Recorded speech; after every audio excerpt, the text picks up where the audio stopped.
سر، اپنی ذات کو سمجھنے کے لیے کائنات کو سمجھنا کیوں ضروری ہے؟ کائنات کے بارے میں اللہ کا ارشاد ہے کہ زمین اور آسمان میں جو کچھ بھی ہے اللہ کی تسبیح بیان کرتی ہے۔ ہر چیز اللہ کی تسبیح بیان کر رہی ہے۔ مثلا شاہین اپنی صفت پریزرو کرتا ہے، اسی طرح آشیانہ بنائے گا، اسی طرح پرواز کرے گا، اسی طرح شکار کرے گا۔ اس لیے جب آپ اپنے آپ کی شکل باطن میں دیکھیں گے تو انہی چیزوں میں سے ایک نظر آئے گی۔ بگلے کا ایک الگ مقام ہے، وہ منافق ہے، لگتا ہے عبادت کر رہا ہے لیکن مقصد مچھلی پکڑنا ہے۔ اس لیے غور کرو کہ انسان کے باطن کی آگہی ان جانوروں کی شکل میں ہوتی ہے اور انسان کو پتہ چلتا ہے کہ تیرا باطن ابھی یہاں تک آیا ہے۔ اسی طرح گائے فیض عام ہے، معصوم ہے، بولی بالی ہے۔ ہندوؤں نے اس لیے اس کو اپنی ممتا کا سیمبل بنا لیا کیونکہ یہ پالتی جا رہی ہے، بیل دیتی ہے، کھیتوں میں ہل چلاتی ہے، دودھ دیتی ہے، اس کا دودھ ماں کے دودھ کے برابر ہے۔ تو یہ ساری کائنات انسان کا مظہر ہے۔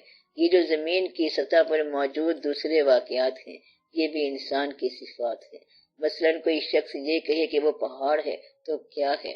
اٹل ارادہ۔ کوئی شخص دریا کی طرح ہے، اس میں دریا کی روانی ہے، آب رواں کی طرح ہے اور میٹھے پانی کی طرح ہے، اور کوئی سمندر کی طرح کڑوا لیکن گہرا ہے۔ مثلا مجذوب سمندر کی طرح کڑوا ہے لیکن گہرا ہے۔ صحرا کا ذکر آئے تو یہ مکمل طور پر شاعروں کا لفظ ہے۔ دشت جنوں، دشت فکر، یادوں کا صحرا اور صحرا کی پیاس، یہ سارے شاعروں کے واقعات ہیں۔ مطلب یہ کہ اس کائنات کے حوالے سے ہر آدمی کے لیے پہچان کا کوئی نہ کوئی ذریعہ ہے۔ مثلا سورج ہے، چاند ہے، ستارے ہیں، اور پھر ان کے حوالے سے یوسف علیہ السلام کا وہ خواب جس میں انہوں نے دیکھا کہ ایک سورج، چاند اور 11 ستارے انہیں سجدہ کر رہے ہیں۔ وہ خواب جو انسانوں کے حوالے سے تھا وہ اجرام فلکی کے حوالے سے آیا۔ ثابت کیا ہوا کہ یہ سارے کے سارے جو ہیں انسان کی اصل صفات کے مظاہر ہیں۔ انسان اور کائنات میں ایک رابطہ ہے۔ کائنات کو سمجھنے کے لیے اپنے آپ کو سمجھنا ضروری ہے۔ جس نے اپنے آپ کو پہچان لیا اس کے لیے کائنات ایک کھلا مشاہدہ ہے۔ بس یہ کائنات ایک راز ہے۔ دعا کرو کہ کوئی آپ کے لیے اس حجاب کو اٹھائے تاکہ ساری چیزیں اور 18,000 عالم آپ کو اپنے آپ میں نظر آئیں۔ اس لیے سلطان باہو رحمت اللہ نے فرمایا ہے کہ تمہارے اندر 18,000 عالم ہیں۔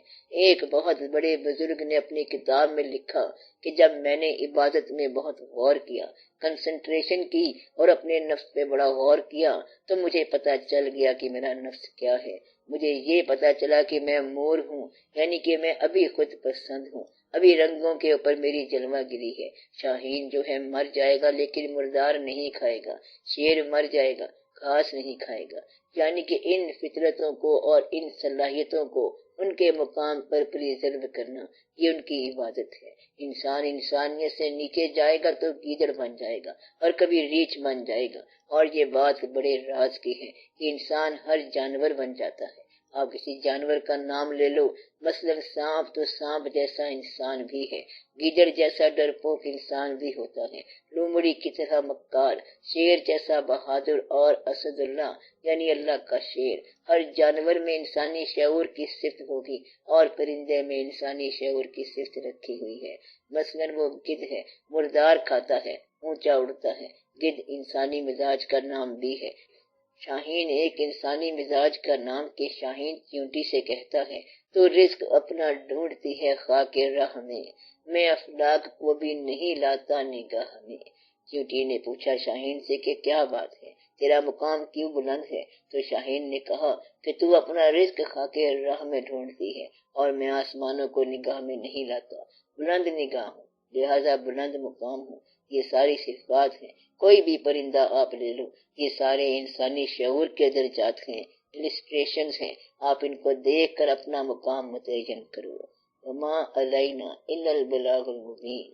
صلی اللہ تعالی علی خیر خلقہ و نور عرشہ سیدنا و سندنا و حبیبنا و شفیعنا محمد و آلہ و اصحابہ اجمعین برحمتک یا ارحم الراحمین۔